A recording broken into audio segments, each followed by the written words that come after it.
उत्तरी अटलांटिक महासागर का बरमूडा ट्रायंगल। 3 कोनों में सिमटे इस रहस्यमय संसार को आज तक कोई नहीं समझ पाया।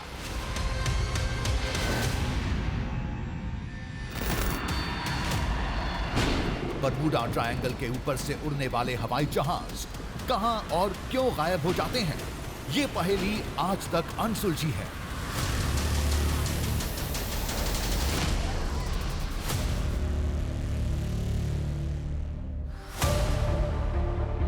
अब रुख करते हैं भारत का। चलते हैं हिमाचल प्रदेश के एक छोटे से कस्बे रोहांडा के एक पहाड़ पर।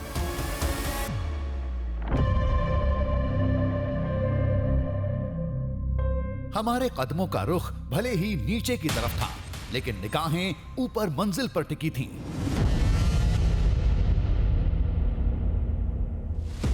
ग्यारह 11,000 फीट की ऊंचाई पर जहां है भारत का बरमूडा ट्रायंगल।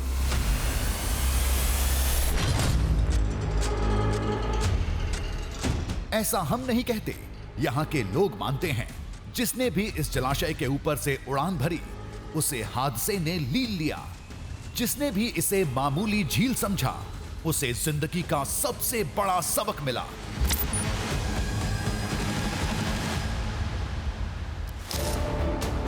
उसके ऊपर से कोई हेलीकॉप्टर प्लेन कुछ नहीं उड़ सकता है? एक नहीं। एक बार वहाँ से क्रॉस हो रहा था, गवर्नर जी जा रहे थे कुल्लू साइड, वो पीछे क्रैश हो गया था।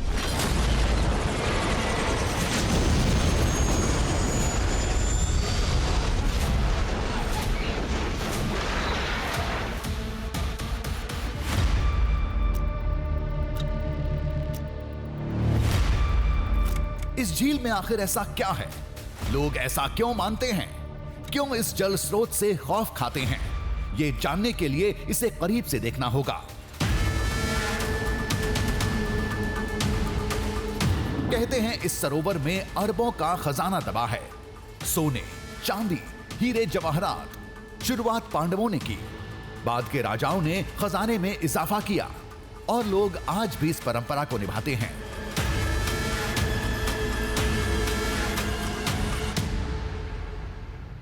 आप क्या बता रहे थे, उसके रक्षक क्या है? उसके रक्षक खुद नाग देवता है, कमू नाग। उसको झील में नहीं कोई जा सकता अंदर उसके अंदर। झील के अंदर बोलते हैं कि कितना वो है संपत्ति। हाँ, कोई अंदाजा नहीं है, उसका कोई अंदाजा नहीं है। उनका पड़ा रहता, जो भी होगा उसमें जा सकता उसी में।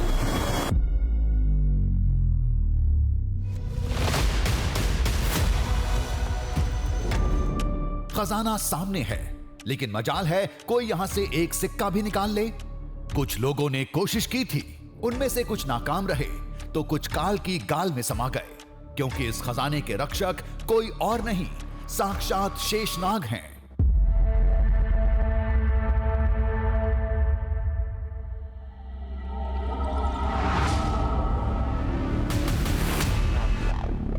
वो मर गए हो सारे जो थे चोर ना। वो मर गए हो अभी सारे, उनको पता नहीं लगा ना। फिर बाद में उनको पता लगा था, वो टोली को लगता पीछे पता परिवार।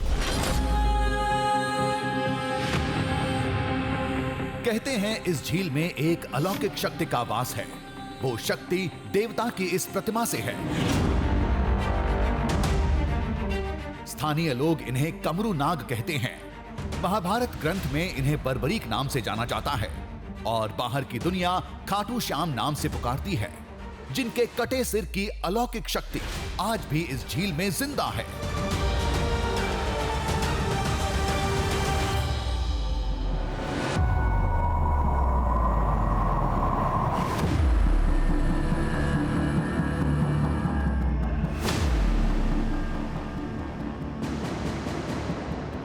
कहते हैं रात में आज भी शेषनाग खजाने की रक्षा करने आते हैं। शेषनाग की नाग सेना पहरा देती है।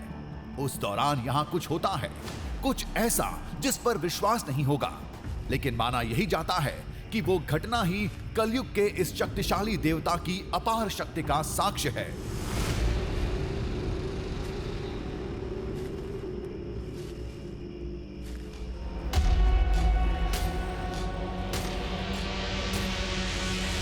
उस पहरे पर हमने पहरा बैठाया।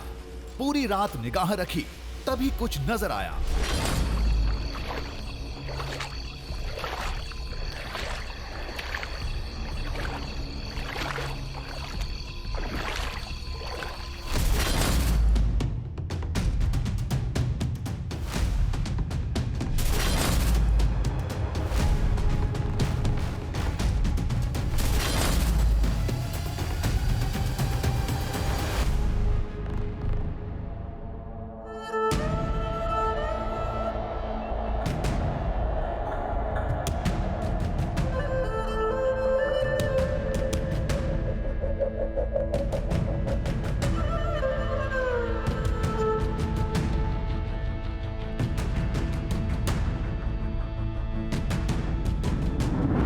ये कहानी शुरू हुई थी हिमाचल प्रदेश में एक छोटे से कस्बे रोहांडा से।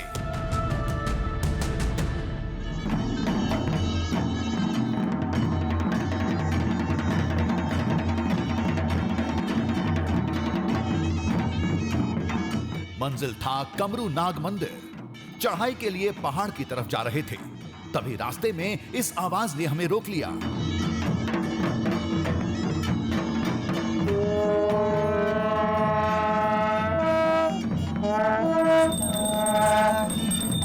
पूछने पर पता चला इस जगह का नाता भी कमरू नाग से ही था।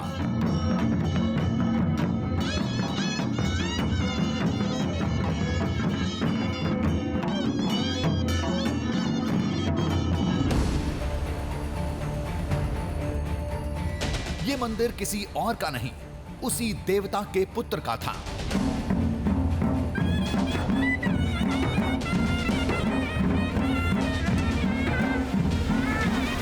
जब आप रोहांडा से ऊपर चढ़ते हैं तब आपको कमरू नाग जी के दर्शन होते हैं, लेकिन रोहांडा में ही उनके जो ज्येष्ठ पुत्र हैं, जिन्हें देव बाला टीका कहा जाता है, उनका वास है, उनका निवास है। और जिस स्थान पर इस वक्त हमें, जहाँ पर तमाम पूजा पाठ चल रही है, ये वही स्थान है जहाँ उन्हें बाला टीका नाम मिला था।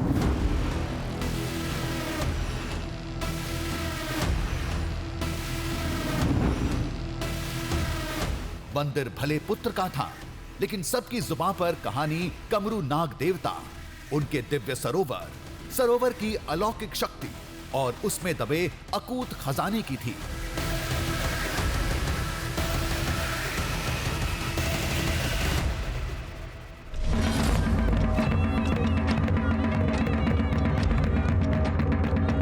स्थानीय तौर पर अब उस जगह की पहचान बारिश के देवता के तौर पर सीमित हो चुकी है। जब भी इलाके में सूखे की आहट सुनाई देती है, पुजारी यानी गुर की मदद से खास पूजा करके बारिश की प्रार्थना की जाती है। अगर मान लो पब्लिक की माने की जैसे बारिश होनी चाहिए, तो बारिश अगर हो जाती है तो गुड़ बने रहेंगे। और नहीं हुई तो फिर दूसरा जो बारिश देगा वो बनेगा। अच्छा, मतलब गुड़ बदल दिए जाएंगे। हाँ।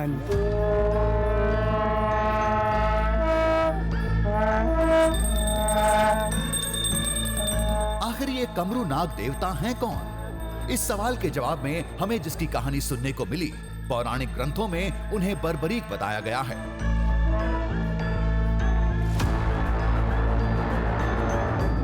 बर्बरीक महाबली भीम के पौत्र और घटोत्कच के बेटे थे।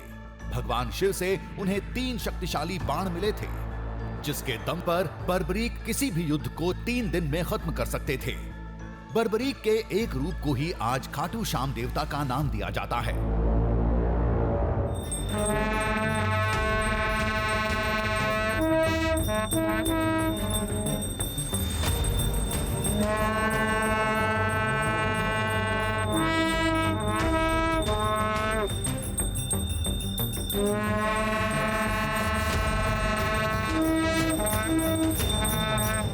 पूजा करके लोग अपने घर लौट गए और हम वहां पहुंचे जहां से सरोवर की चढ़ाई शुरू होती है।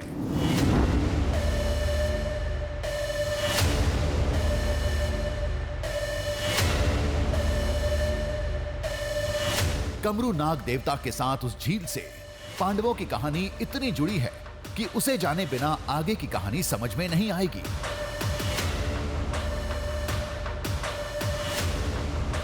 अब यहां रखी इस विशाल शिला को ही ले लीजिए। इसकी कहानी भी महाभारत काल की है।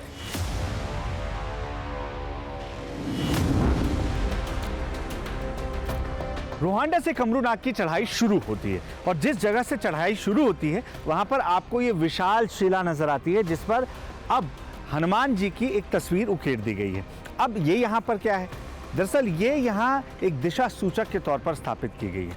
मान्यताओं के मुताबिक यहाँ पांडव जब आए थे तब पांडवों के द्वारा रास्ता न भटकने के लिए ये शिला यहाँ पर स्थापित की गई, जो उन्हें बताती थी कि यहाँ से अब ऊपर की चढ़ाई शुरू होगी।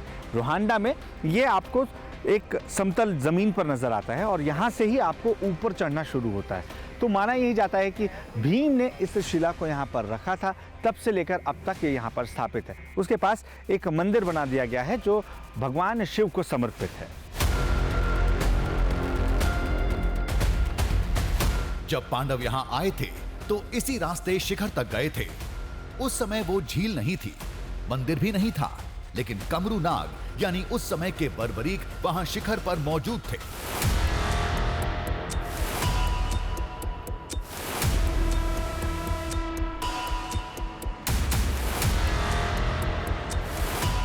ये सब समझने के लिए कहानी को सिलसिलेवार ढंग से समझते हैं।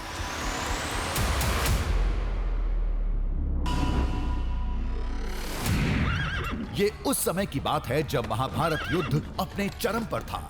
तब बर्बरीक अपनी 3 दिव्य शक्तियों के साथ युद्ध में शामिल होने के लिए निकले थे।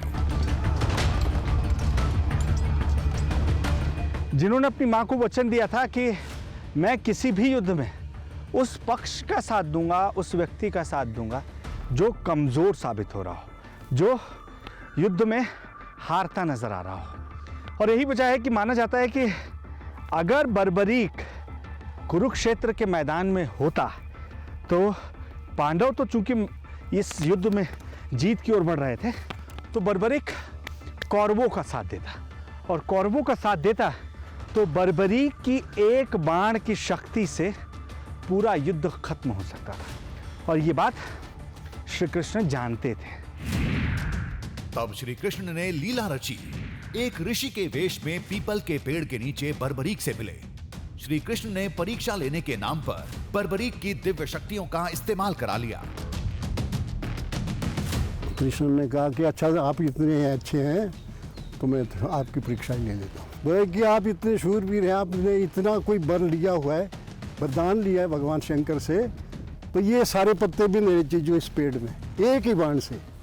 अगर आप ये सफल होते हैं तो मैं मानूंगा कि भी आप वैसे कोई शूरवीर हैं, आप इस युद्ध को पलट सकते हैं। तो कहते हैं कि उस वक्त पीपल के उन्होंने पत्ते 3 निकाल के उस पेड़ से निकाल कर कुछ पाँव के नीचे रखे, कुछ मुट्ठी के पास रखे, कुछ मुंह में रखे। बर्बरीक ने एक बाण से पीपल के सारे पत्तों को भेद दिया। अंत में वो तीर भगवान कृष्ण के पैरों के पास जाकर रुक गया, क्योंकि एक पत्ता पैरों के नीचे दबा था। बर्बरीक की शक्ति देख ऋषि भेष में कृष्ण ने बर्बरीक का सिर दान में मांग लिया। उस शूरवीर बर्बरीक ने भी पूछा कि महाराज आप मेरी इतनी इंटरव्यू ले रहे हैं, साक्षात करके आप खड़े हैं, तो आप कौन हैं जो कि मेरी इतनी परीक्षा ले रहे हैं? तो कहते हैं कि भगवान श्री कृष्ण जी ने अपना पूर्ण रूप अपना प्रकट करके कि मैं कृष्ण हूँ। ये देख बर्बरीक ने अपना सिर खुद धड़ से अलग करके भगवान कृष्ण को अर्पित कर दिया।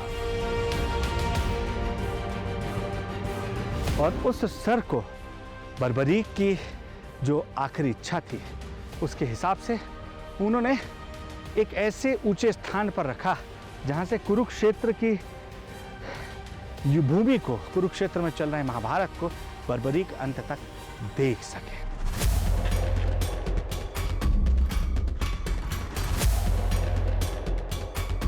मान्यता के मुताबिक आज जहां वो झील और मंदिर है, बर्बरीक का कटा सिर वहीं रखा गया था।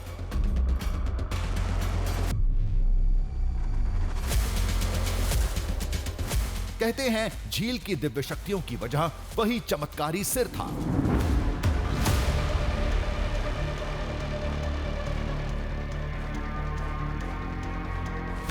बर्बरीक को कमरूनाग क्यों कहा जाने लगा? राजस्थान में इनको खाटू श्याम क्यों कहते हैं? ये कोई नहीं जानता, लेकिन ज्यादातर लोग यही मानते हैं कि बर्बरीक, कमरू नाग और खाटू श्याम एक ही हैं। राजस्थान के सीकर में खाटू श्याम जी को लेकर काफ़ी मान्यता है। लोग कहते हैं कि बर्बरीक दरअसल खाटू श्याम जी को ही कहा जाता है और ऐसा भगवान श्री कृष्ण के दिए आशीर्वाद की वजह से है कि उन्हें कलयुग में खाटू श्याम के नाम से जाना जाएगा। अब यही मान्यता कमरू नाग जी के लिए भी देखने को मिलती है। हो सकता है कि जो स्थान है या जिस तरीके से वो राजस्थान है और ये हिमाचल है, इसकी वजह से नाम में ये परिवर्तन आया हो। एक नजर में विश्वास करना मुश्किल था, लेकिन जब दावे से जुड़े दूसरे पात्र ध्यान में आते हैं तो कहानी के तार जुड़ते चले जाते हैं।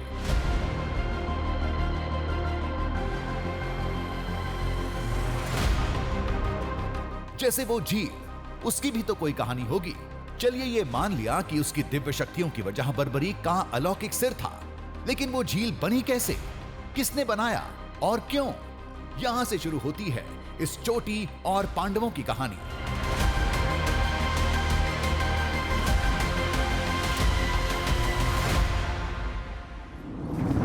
महाभारत का युद्ध खत्म होने के बाद पांडवों को श्री कृष्ण से बर्बरीक की जानकारी मिली। तब बर्बरीक के कटे सिर को देखने पांडव उस शिखर पर पहुंचे। शिखर पर पहुंचकर पांडवों ने बर्बरीक को अपना देवता मान लिया। जहां सिर था वहां मंदिर बनाया और पूजा पाठ के लिए उसके सामने एक झील तैयार की। भेंट के तौर पर अपने खजाने का बड़ा हिस्सा झील में दबा दिया।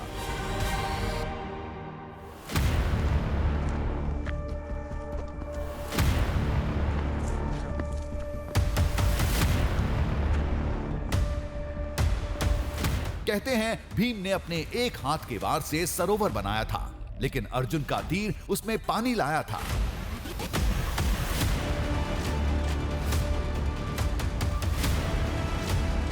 तो अर्जुन जी ने जाना कि यार बाकी तो सब कुछ हो गया, हाँ जी ये शेप में मिल गई टेम्पल के, अब क्यों ना बिना पानी से तो यहाँ पे टेम्पल का ये हो नहीं सकता है, तो क्यों ना मैं अब अपनी दिव्य बाण से यहाँ पे एक झील का निर्माण करूँ। और भीमसेन ने जो है अपने लेफ्ट बाजू से वहाँ पे नीचे जमीन के ऊपर मार दिया और लेफ्ट बाजू की तरह आपने झील का शेप भी देखा होगा।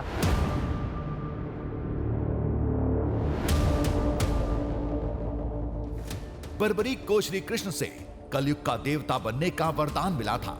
बताया जाता है कि कलयुग शुरू होते ही कटे सिर की दिव्य शक्तियां झील में समा गईं। उसके बाद क्या हुआ, ये अब हम सब जानते हैं।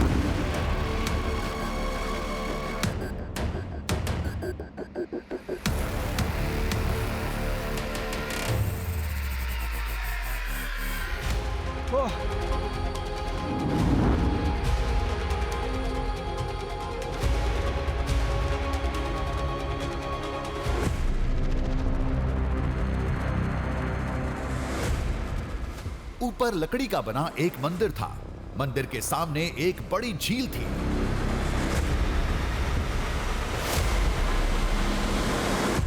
तापमान 0 के करीब था। झील का पानी जम चुका था।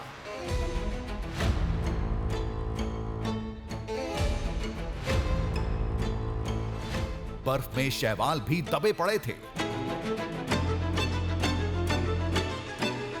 जलाशय के अंदर कुछ नहीं दिख रहा था।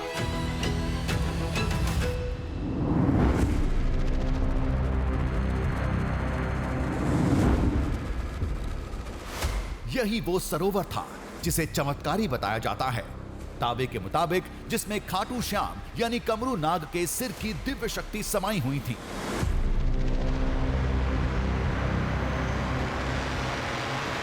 वाकई अद्भुत है, एक बड़ी झील। और यकीन माने तो हम द्वापर युग की एक ऐसी निशानी को देख रहे हैं जिसका नाता न सिर्फ पांडवों से है, श्री कृष्ण से है, बल्कि महाभारत के उस पात्र से भी है जिसे लोग बर्बरीक कहते हैं। ये आज कमरू नाग के नाम से इस स्थान पर प्रख्यात है। ये वही झील है जिसमें लोगों का मानना है कि महाभारत खत्म होने के बाद आस्थापूर्वक पांडवों ने अपनी संपत्ति का एक हिस्सा देव कमरू नाग को दान दिया था।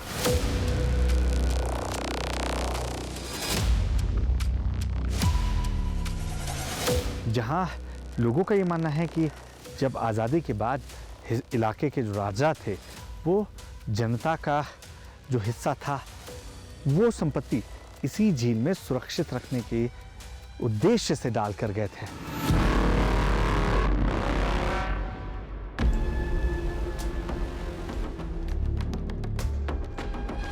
पांडवों ने झील बनाया, अपने देवता बर्बरीक को खजाने का एक हिस्सा दान किया।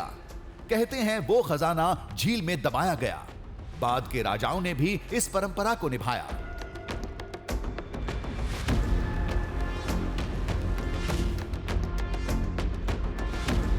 जमी हुई झील में दबे नोट,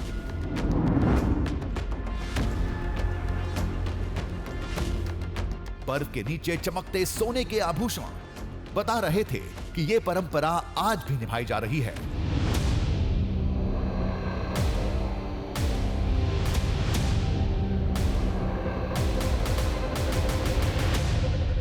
हमने मेरी मन्नत पूरी हुई थी, उसके लिए हमने यहाँ पर सोना चढ़ाया है। लोगों की अपनी अपनी इच्छा है, कोई पैसे चढ़ाता है, कोई कुछ चढ़ाता है, अपनी अपनी इच्छा के हिसाब से लोग करते हैं इसमें।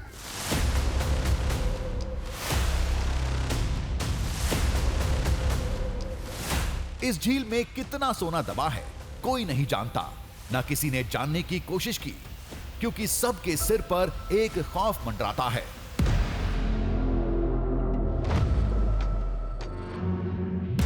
ये खौफ है उस देवता का, कमरू नाग।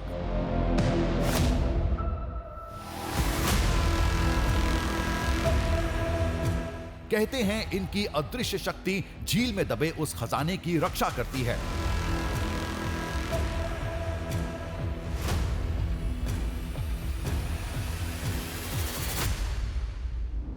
नहीं, इसमें सोना आज तक कोई भी नहीं ले जा सकता। लोगों ने कोशिश भी की कि सोना पर वो अंधे हो गए थे। 2 लोग थे जो अंधे हो गए थे, पर आज तक यहाँ से कोई भी सोना नहीं लेके गया। जो है वो इसी में ही है। ये नाग है, वो रक्षा करते हैं इसकी, वो इच्छाधारी नाग है।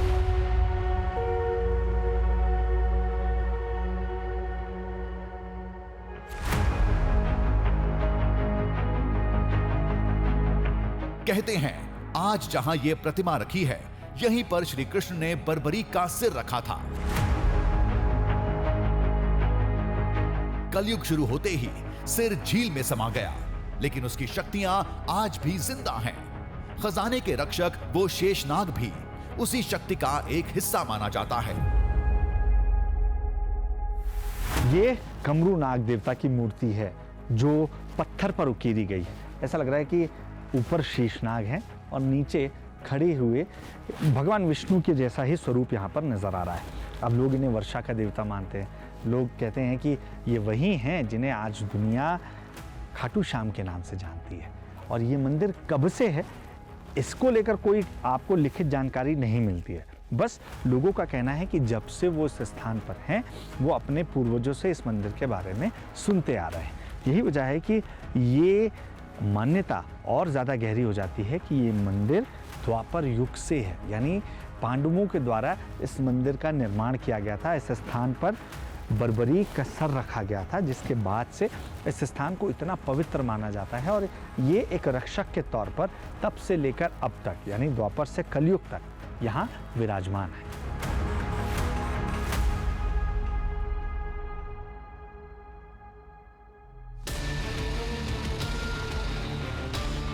खजाना तो मान्यता है, दावे के मुताबिक वो झील से कई फीट नीचे है, लेकिन भक्त झील में अक्सर पैसे और सोना चढ़ाते हैं। अगर बर्फ नहीं जमी होती तो सतह पर पड़े आभूषण नजर आते, लेकिन किसी ने उसे छूने की हिम्मत नहीं की। कुछ लोगों ने यह हिमाकत की थी, जिसका खामियाजा भी उन्हें भुगतना पड़ा।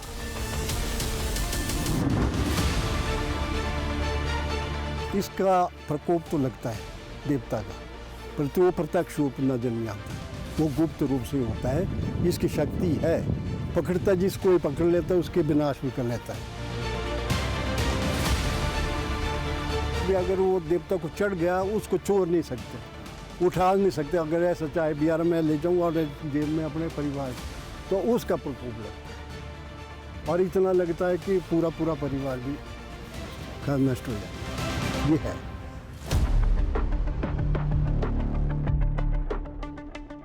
कुछ लोग इस कहानी को महज आस्था का हिस्सा मानते हैं, तो कुछ लोग मनगढ़ंत कहानियों का नाम देते हैं, क्योंकि पड़ताल तो किसी दावे की नहीं हो सकती।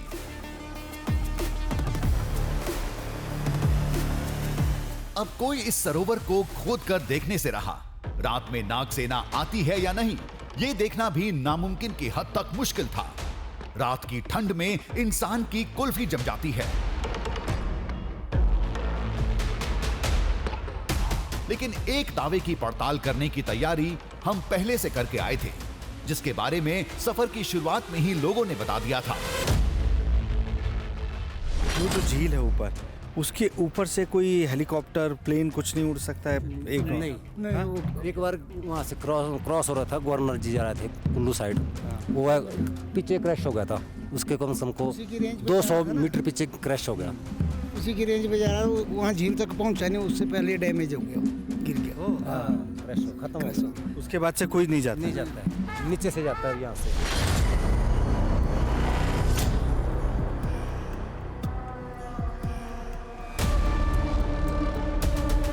1994 की एक घटना का हवाला देकर यह दावा आज तक किया जाता है। 9 जुलाई 1994 को पंजाब के तत्कालीन गवर्नर सुरेंद्र नाथ का हेलीकॉप्टर कमरूनाग झील के पास क्रैश हो गया था।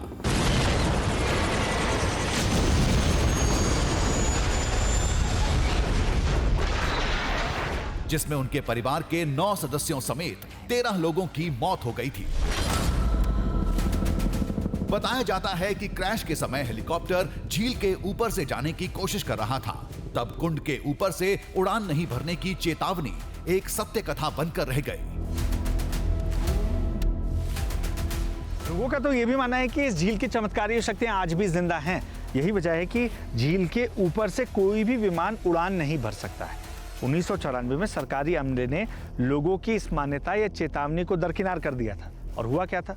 हुआ एक विमान हादसा था, जिसमें राज्यपाल समेत 9 लोगों की जान चली गई थी। उसके बाद से लोगों का बताना यही है कि इस ऊपर को नो फ्लाइंग जोन के तौर पर देखा जाता है, यानी इस झील के ऊपर से कोई भी विमान उड़ान भरता हुआ नजर नहीं आता है। इसे परखने का एक ही रास्ता था, ड्रोन कैमरा उड़ाकर देखते हैं।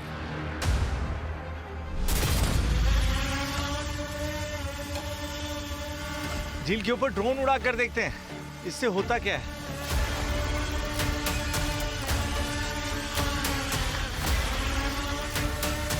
अरे ये क्या हो रहा है? एक सेकंड, उधर कहां जा रहे हो? अरे भाई देख के संभल के। अरे ड्रोन गिरना नहीं चाहिए, एक संभाल के क्या कर रहे हो इसको?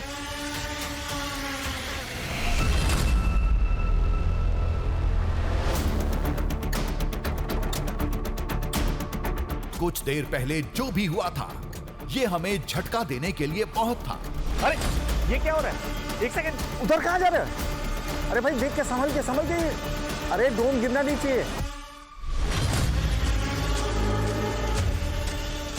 ड्रोन ठीक ही लॉन्च हुआ था, लेकिन जैसे ही कुंड के बीच में आया, हवा में गोते लगाने लगा। उधर कहां जा रहे हो? अरे भाई देख के संभल के। अरे ड्रोन गिरना नहीं चाहिए, एक संभाल के क्या कर रहे हो इसको? लोगों का मानना है कि सरोवर की सारी अदृश्य शक्तियां उसके ठीक केंद्र में हैं, जो कभी कभी अपना असर दिखाती हैं। कहते हैं कि इसकी जो झील की जो हमारा मध्य है, इस झील का मध्य है, वो बहुत ही गहरा है, उसका कोई अंत नहीं है। इसमें 2-3 पेड़ तो मतलब देहार के पेड़ उस पर गिरे, लेकिन आज तक जो है उसका पता नहीं लग पाया कि वो पेड़ कहाँ गए। वो गहराई इतनी है उसकी, मध्य से जो है इसका। हाँ, बोलते हैं इसमें जो है शेषनाग जी विराजमान है। अच्छा, साक्षात जी। तो उसका आभास होता है, किसी ने देखा है कभी? जी, उसका हमारे बुजुर्ग कहते हैं कि उसका आभास होता है, दिखता है वो किसी को। हाँ। जी। चढ़ाई के दौरान भी हमने कई बार ड्रोन कैमरा उड़ाया था, लेकिन ऐसे झटके नहीं लगे थे। ड्रोन उड़ान भरने में कामयाब रहा। अगर मौके पर नहीं संभलता तो क्रैश भी हो सकता था।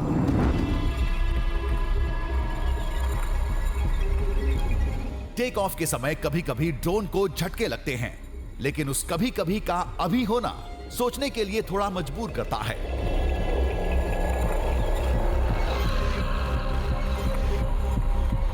अब कुंड से जुड़े हर पहलू पर गौर करने के लिए हम मजबूर थे।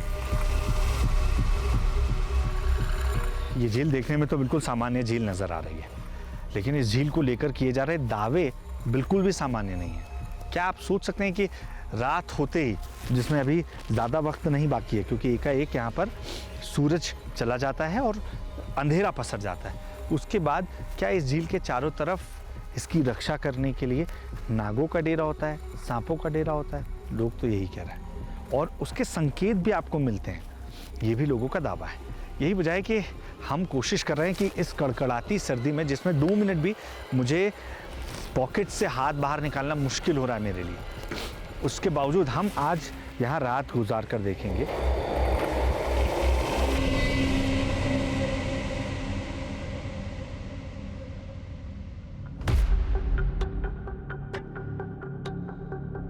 ये पहले से तय नहीं था, लेकिन अब हमने सोच लिया था रात में रुकेंगे, देखते हैं इस झील में कैसी हलचल होती है।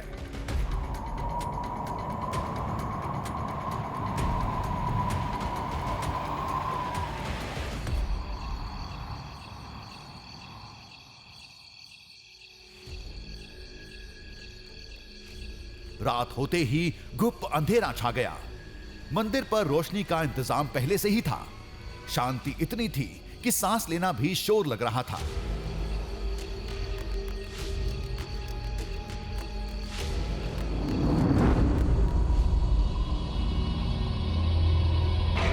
ठंड से हड्डियां कांप रही थीं। तापमान 0 से नीचे जा चुका था।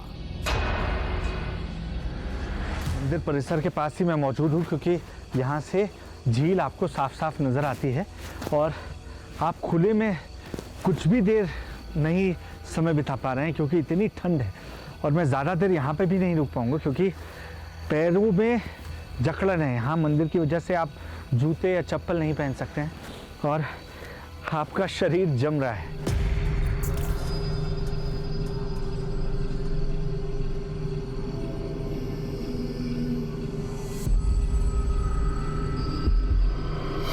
निगाहें झील पर टिकी थीं। चंद नोट और आभूषण अभी भी दिख रहे थे, लेकिन कोई हलचल नहीं थी। जलाशय में हलचल होती भी कैसे? पानी तो जम चुका था, लेकिन पड़ताल तो हर हाल में करनी थी।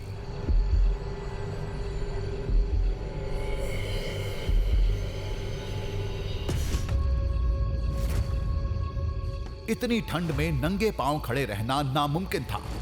हम मंदिर के आसपास ही थे, लेकिन बहुत देर टिक नहीं पाएंगे।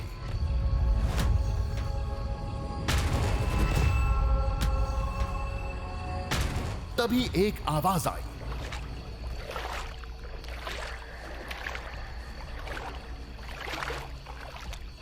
पानी में छप छप की आवाज थी। कोई पानी में चल रहा था या शायद कुछ भारी भरकम तैर रहा था।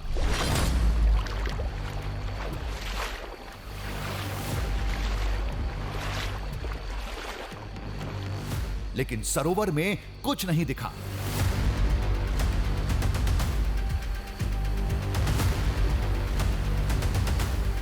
हमने रोशनी करके देखा, पूरी झील जमी हुई थी। फिर पानी में छप छप की आवाज कहां से आ रही थी?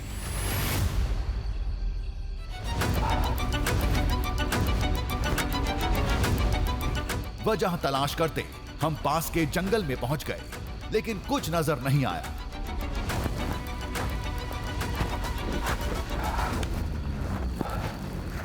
आवाज़ तो हमें आई थी, लेकिन ऐसा कुछ भी यहाँ देखने को नहीं मिल रहा है। बहुत ज़ोर से आवाज़ थी कि जैसे पानी में कोई चीज़ तैर रही होती है, उसकी आवाज़ आती, बिल्कुल वही आवाज़ थी। लेकिन झील में कोई हरकत नहीं है, जंगलों में कोई हरकत नहीं है। चीज़ डरा रही है। यहाँ सुनसान जंगल में ऐसी आवाज़। मंदिर की तरफ चले? चलो चलो उधर ही चलो, लाइट पे चलो, लाइट की ओर आओ।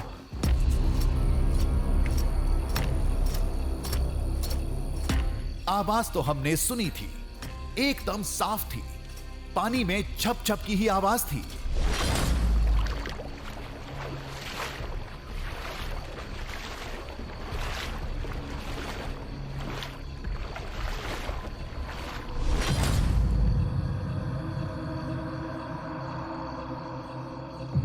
आसपास दूसरा और कोई कुंड नहीं था और इस झील में बर्फ जम चुकी थी। फिर वो आवाज कहां से आ रही थी?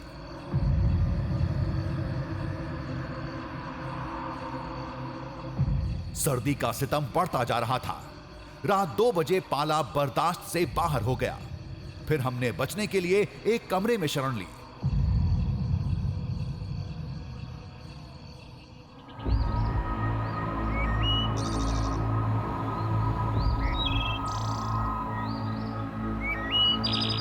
सुबह जब कमरे से बाहर निकले तो सब कुछ सामान्य था, ठीक वैसे ही जैसा रात में छोड़कर गए थे।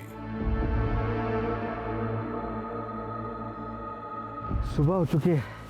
सुबह की पहली रोशनी यहाँ पड़ रही है। और अगर रात की बात करें तो रात को ऐसा कुछ भी हमें नहीं मिला जो हमने सुना था। नहीं, इसका ये मतलब नहीं है कि हम दावा गलत बता रहे हैं। कुछ भी ऐसा कैमरे में कैद नहीं हुआ। हो सकता है कि आप कुछ घंटे, कुछ दिन यहाँ रुकें, तो ज़रूरी नहीं कि जो दावा किया जा रहा है वो दावा आपका कैमरा कैद कर सके या आप अपनी आंखों से पकड़ सकें।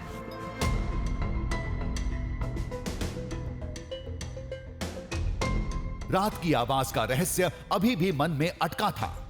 हमें तो कुछ नहीं दिखा था, लेकिन लोगों के मुताबिक वो आवाज ही सबसे बड़ा साक्ष्य था, क्योंकि ठंड से जमे तालाब से पानी के छप छप की आवाज आने का तो सवाल ही नहीं पैदा होता। जो सरसराट आवाज आ रही है यही तो है उसमें।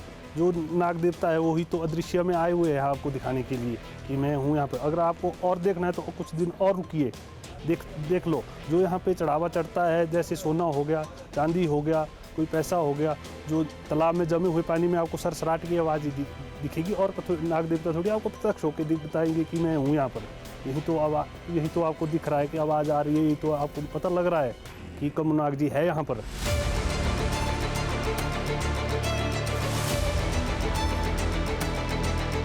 किसी भी कहानी का निष्कर्ष सबसे अहम होता है।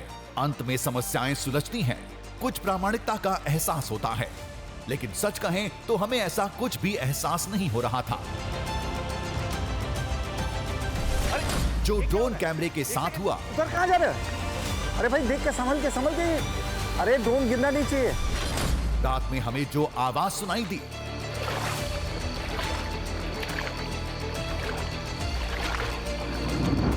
ये सब अंतहीन बहस थी। हर कोई अपने हिसाब से समझ रहा था। हम भी वही कर रहे थे, लेकिन हम जानते थे तर्क का कद आस्था के सामने बहुत छोटा होता है। लेकिन इस शिखर का दृश्य इन सब बहस से दूर था और यही अटल सत्य इस कहानी का अंत था।